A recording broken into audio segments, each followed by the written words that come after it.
Good morning, class 11. Welcome to your online live education class. So, we were discussing in this chapter the family as an agency of informal education, and in the last few days we have discussed what is informal education, what are the characteristics of informal education, and what can be the direct responsibility and educational responsibility of a family. Now today, above everything, we will discuss that what are the limitations of a family.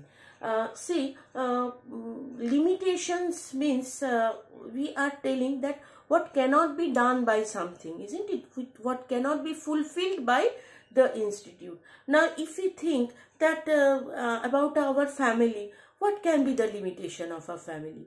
Now see, if there is no limitation of a family, no problems of a family, if only family will take the responsibility of educating the child, then there would be no school, there will be no colleges, there will be no educational institutes like universities and big institutions which are established and they are running beautifully according to the rules and regulations. So, if we consider that family where the only and one teacher and guidance is the family member, then we have to consider that there must be some limitations in that, because family cannot take all the responsibility of an individual, isn't it? So today we will discuss that what are the limitations of a family being an informal institute of education. Number one, family environment is of narrow nature. Now, why we are telling that family environment is a narrow in nature? Because see, it is 100% dependent on the family members. Now, how the family members are they able of educating the child properly? What is the proper guidance? And above everything, I must say that it is with a great influence of the parents or the family members who are belonging, who are staying, who are living together, isn't it? If only family will take the responsibility, then the child will not be able to learn about the outer world and he will be unable to communicate and update himself according to the upgradation and changes of the society. So this is number one. Number two, it brings narrowness in the child's mind. See, what is the difference between narrow and narrowness? Narrow is a concept. Narrow concept is a concept which is very limited, and narrowness in mind is what are the difference? Just I'm explaining you. Narrowness is in mind means the mind is becoming crooked. Now how? Suppose there's a family with 20 members, suppose, or even 5 or 10 members. What happens in case a child is very small and he or she used to get everything he is demanding? Whatever he is asking for, he is getting from his family members. So if the child will be limited in his family members, he will always be guided and protected by the member of the family. So no hurdles he have to pass, no hurdles, no obstruction he has to face, no problems he has to face in the society. He don't have to adjust with the others. So how the child will learn to adapt the changes, isn't it? Am I clear to you? Means another thing also I will say that I have seen from my personal life, because the child, they don't used to share their own belongings with the others. When we see that there's a single child, not always it is correct. Sometimes the parents used to teach that share it with others, give it to the others. As I am also having only one child, so I always used to say that share this food to them, share the pen to him, but take it back. That is also a learning, but sharing is a very good habit. So to remove the crookedness and the narrowness of a mind, the child has to come out from his from the boundary of the parents and the grandparents, isn't it? That the environment is obviously, no need to say, it's filled with love, protection, affection, and whenever you feel something problem, you discuss with your parents and they used to guide you for a better life or for a better situation, how to overcome the situation.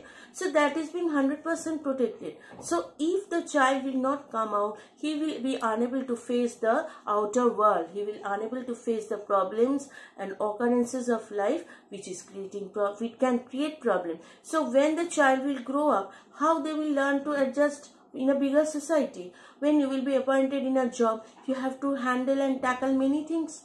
So the child will be, the person will be unable to adapt that, and he will be considered as a unable person, isn't it? So only family education can bring narrowness in the mind of a child. Next is, family education breeds bad habit in individual. See, giving, showing all the respect to the family, but there's a difference between what you think and what I think, isn't it? Maybe your family is better than me. Maybe my one is better than you. So who will be the judge? Who will take decision that yes, it is good and it is bad? So see, just a random example I can give. Anyone, if any example I am hurting you, please don't mind. Sometimes you will see some parents are using slang languages in their mouth, in their words, whatever they are uttering slang languages with that. So you will see in the child, they are also learning the same and they are using that bad language.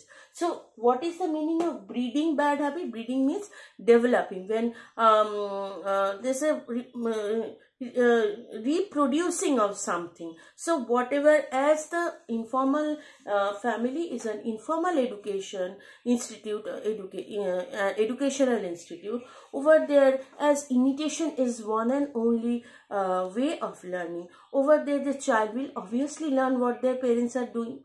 So when the who will consider that what is good and what is bad?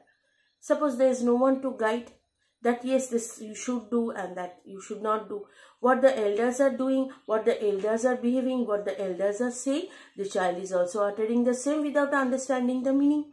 So that can create a bad habit in individual, which is harmful. Maybe good environment he is getting, it is his fortune that yes, he has got a good environment. But if only the family is there to protect or to give good education, final education of an individual, then bad habits can grow in an individual. Lastly, finally, we will discuss about the limited educational scope. Now see, this is also very important. Family cannot give you any degrees, which is, though we are denying over here that in a place of a family where affection and protection and the family is taking all round development of a child, over there also we are considering the education which is formal in nature, where you are getting your degrees. You will pass Madhyamik, then you will go to higher secondary, and then you will take different lines and different professions what you like. You will continue your studies along with the thinking of your future, how you want to be in your future life, like that. So if we consider education, home education or family education is the only one system of education, then that will be limited for its educational scope, because family is unable to give the degree or provide the degree, individual with degrees, isn't it? The degree they have